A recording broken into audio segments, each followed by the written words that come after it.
Olá, vamos ao nosso evangelho de hoje, que é terça-feira, 17 de março. Vamos começar com a nossa prece, em agradecimento ao Pai, em um bom dia sereno e alegre, por termos aberto os olhos da carne mais uma vez.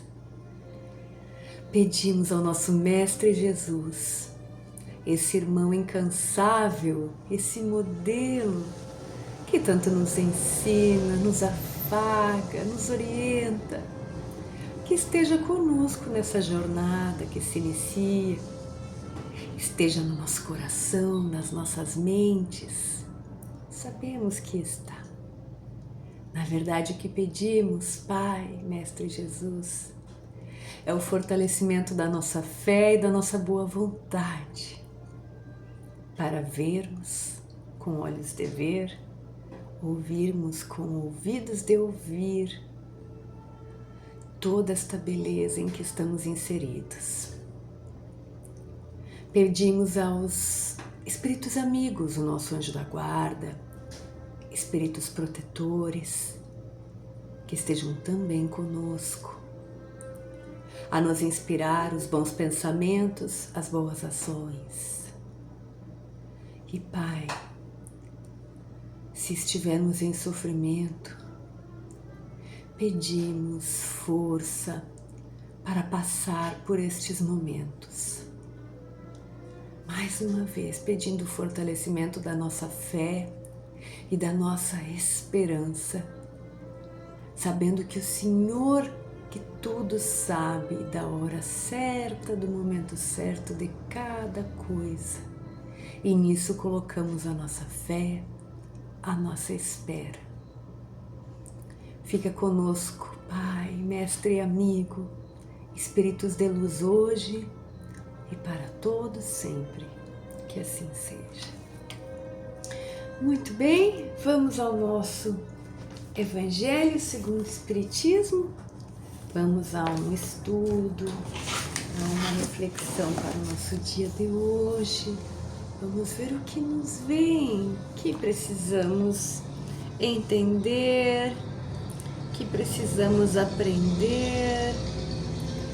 Vamos ver. Veio aqui para mim o item, o capítulo 11, amar o próximo como a si mesmo. Então vamos lá. O egoísmo, dentro do assunto, o egoísmo, item 12 de Pascal, em Sens 1862. Vamos ver o que nos diz este espírito amigo. Vamos só conferir, estamos em Instrução dos Espíritos. Sim, Instrução dos Espíritos, item 12 do capítulo 11. Diz assim: se houvesse amor entre os homens, a caridade seria melhor praticada. Libertem seus corações dos sentimentos de indiferença e sejam mais sensíveis ao sofrimento alheio, pois a indiferença mata todos os bons sentimentos. Cristo atendia a todos que o procuravam, desde a mulher adúltera até o criminoso. Todos eram igualmente socorridos. Ele, Jesus, nunca temeu que sua reputação viesse a sofrer com isso. Quando irão usá-lo como modelo para suas ações? Olha que chamada de atenção. Se a caridade reinasse na terra, os homens maus não predominariam.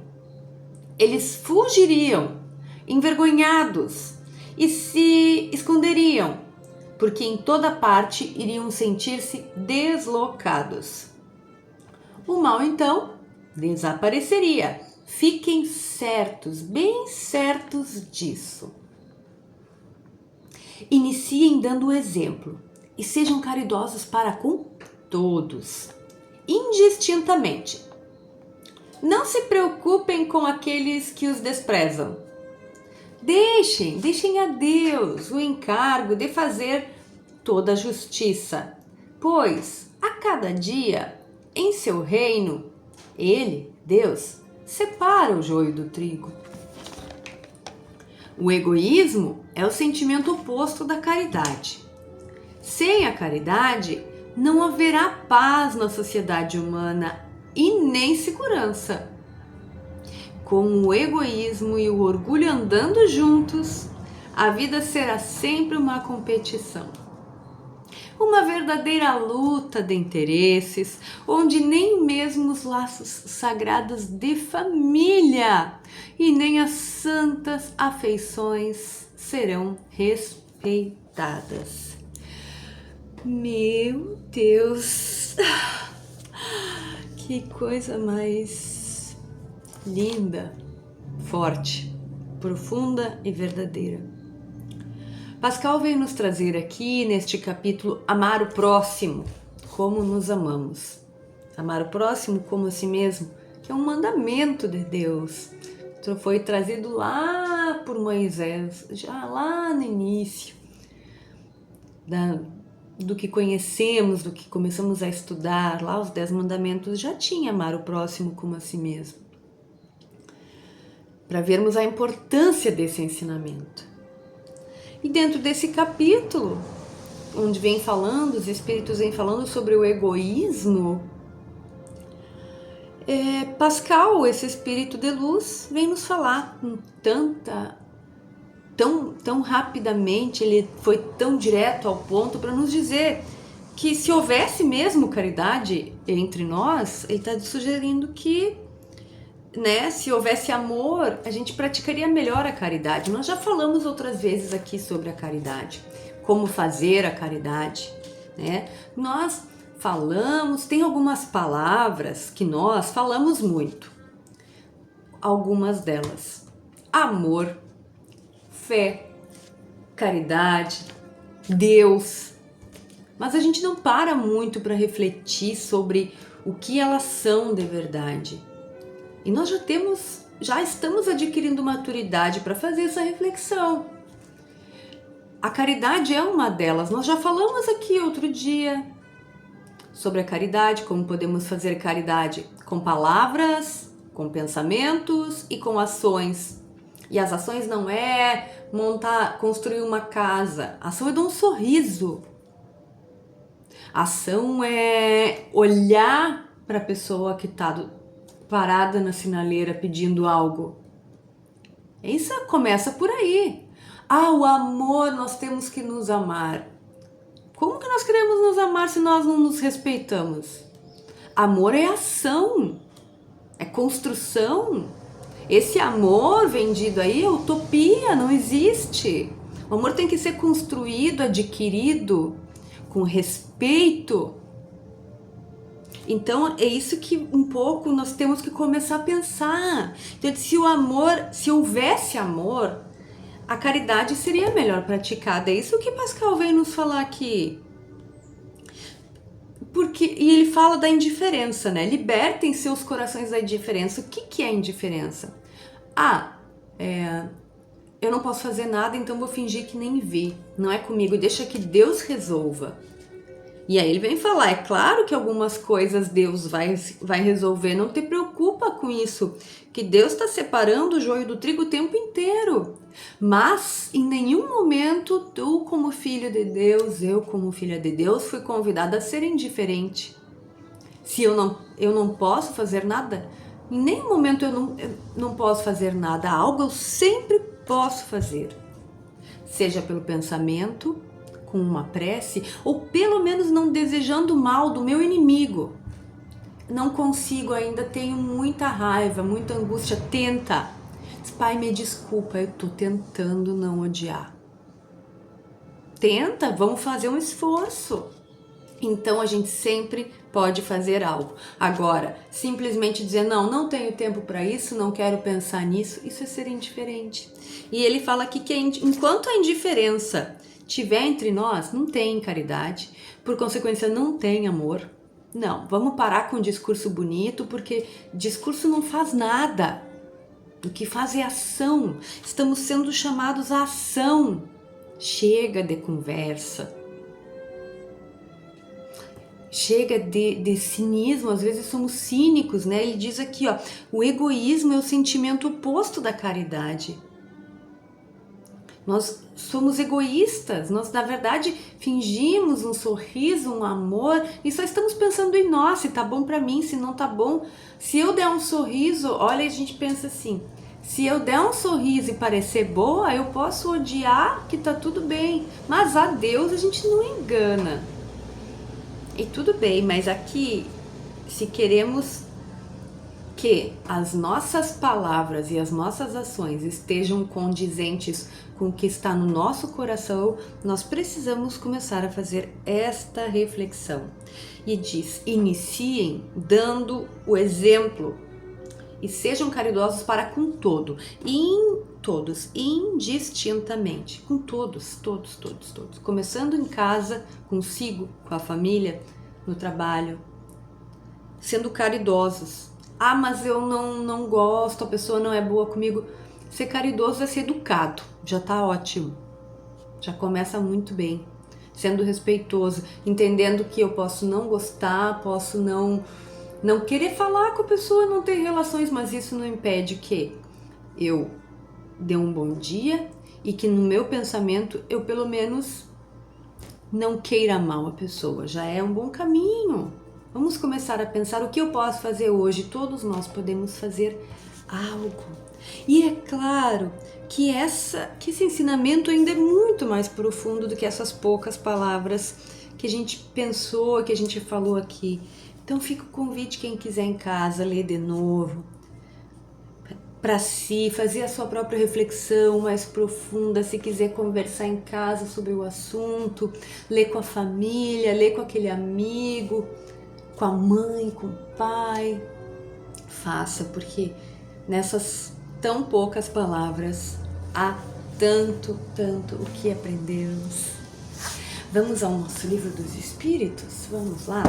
Nós estamos no capítulo 1, nós estamos na parte,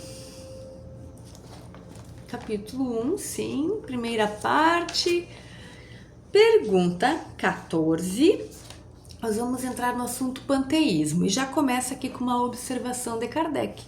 Doutrina panteísta acredita ser Deus o próprio universo, pelo qual o indivíduo, após sua morte, é absorvido por esse mesmo universo.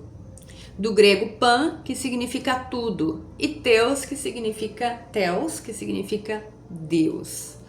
Portanto, na doutrina panteísta, a gente não manteria a nossa individualidade. Nós seríamos absorvidos por um todo. E vamos ver o que Kardec vai perguntar aos espíritos na pergunta 14, que diz assim: Deus é um ser distinto, à parte? Ou seria, segundo a opinião de alguns, do panteísmo, o resultado da reunião de todas as forças e de todas as inteligências? Então, Kardec perguntou para os espíritos: Deus é um ser à parte da criação?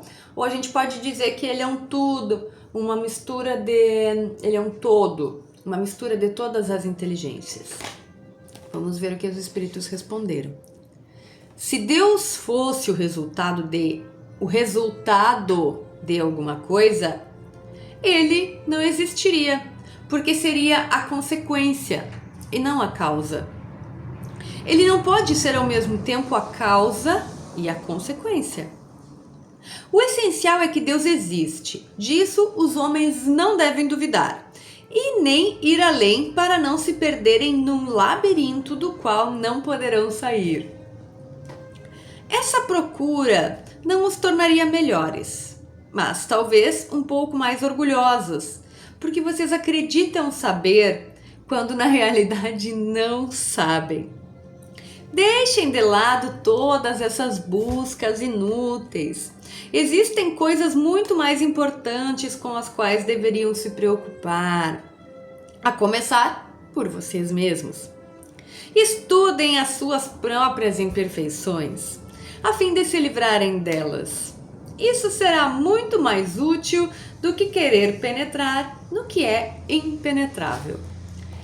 Que chamada de atenção nos deram os espíritos de luz nessa resposta. Então, eles estão falando aqui. Kardec vem trazendo o panteísmo, que essa doutrina diz que Deus é o todo.